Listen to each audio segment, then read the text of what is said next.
And the reason we do that is we're trying to get people to like try new things, right? In California, but also make people a little more adventurous. We love to see you smile, Newark. This is Tiffany, Chiffani, Salas reporting from Coolvines, downtown Newark in the Hain building.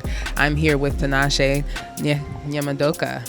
Yeah, we have the opportunity and the honor of sitting down and talking to you today at the tasting here at Coolvines. Coolvines is situated right across from Whole Foods Market. All right, so let's get into it, Tinashe.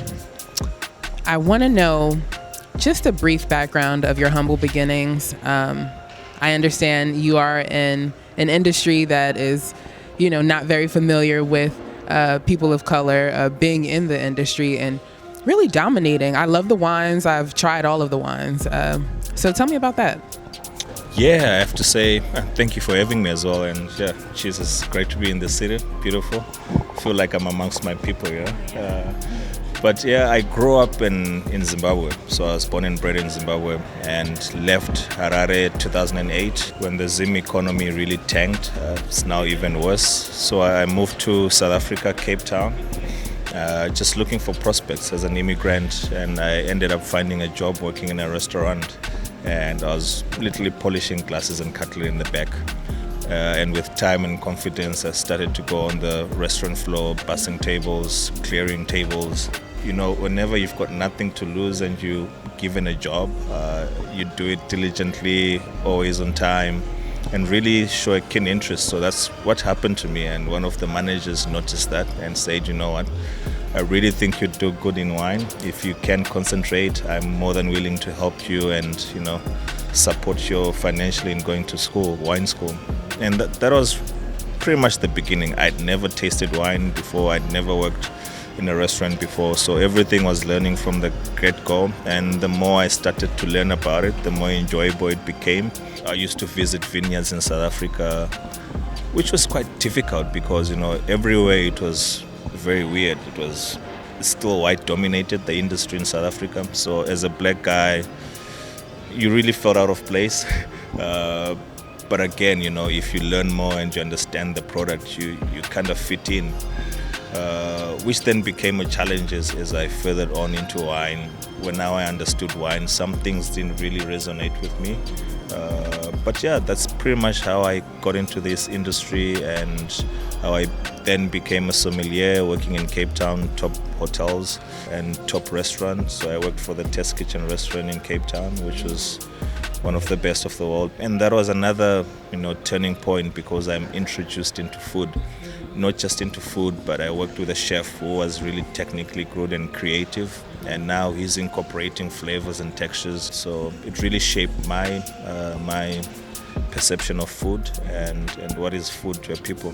Actually, I always say, it took me learning other people's cultures to really understand and appreciate my own, which is sad, but I think that's the way it happened, and I almost trying to reverse it with what I'm doing now. I always say we have to unlearn to relearn. So that's kind of where you are now. And I really appreciate everything that you're relearning because it's, take for instance the Cabernet Sauvignon. I will say the best I've had, Cabernet is my favorite. And so the smooth texture, the fact that I can really pair it with some of anything, I prefer it with chocolate. Very good, right? We always describe wines, blackberry, black currants, cassis. That was so foreign to me. I never grew up. I haven't even seen a black currant tree. But you were supposed to study that. So there was a really disconnection about it. And I'll be in the restaurant serving foie gras and exotic foods, but I'm back home, I'm eating jerk chicken, I'm eating like mealy meal with my hands, and I enjoyed wine. So I felt wine was still Eurocentric, and it didn't really reflect or resonate with my upbringing or my culture. And I grew up, eating local wild fruits in Zimbabwe, in the wild. So the moment I started associating wines with things that were familiar to me, I enjoyed it more. But I also felt the narrative in the industry wasn't like that, and I wanted to come up with a wine brand that I could say, come on, you don't have to find blackberries and strawberries. Wine is all about memory and place. So whatever the wine takes you is where is what you smell, is what you pick up. And for me, wine was taking me back home. So Kumusha wines, Kumusha is a Shona word that means home, roots, or your origins. And that's became the beginning of it. And obviously I had to go to business school because I didn't know any business structure or how the whole industry worked. And that really helped me in setting up the brand, the business, and sourcing, now marketing and distribution. And it's been 6 years since I launched the brand. And I started with how many 100 cases of wine.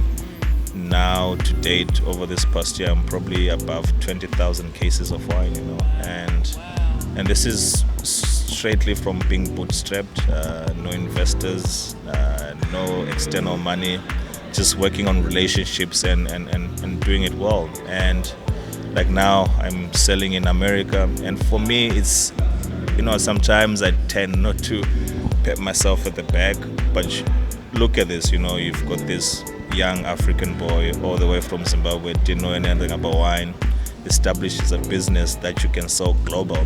And for me, it goes on to say, the only limiting factor that you have in the idea you have in your head is you're not putting it into process, right? And I'm now selling in 32 states. I'm selling in the UK, in Africa. The way I see it, I really want to champion development of future guys like me. I'm not where I want to be yet, and I see big things, but I really want to make this brand a success so that it can be a blueprint to some of other people coming through, and I create employment down the value chain. I'm a believer of that, so it's quite exciting where it's going. What inspired the art of the bottle? Because that's a question I forgot to ask. Oh yeah, geez. So the art of the bottle came about. We were shooting the documentary Blind Ambition, and y'all should watch it. It's streaming on Amazon Prime, Apple TV. So it's about me and my other sommeliers from Zimbabwe who went to compete at the blind tasting championships. So we were shooting a scene, Kumusha, home where I am, and the director took this picture. And I really loved it because it showed like a person, really looking into the future. So we put it here. And Kumusha means your roots, your home, your origins, or where you come from, where your ancestors are. Then you have the protea flower, which is the South African national flower. You have the flame lily, which is the Zimbabwean national flower, connected by two swallows flying. And yeah, it just came out beautiful.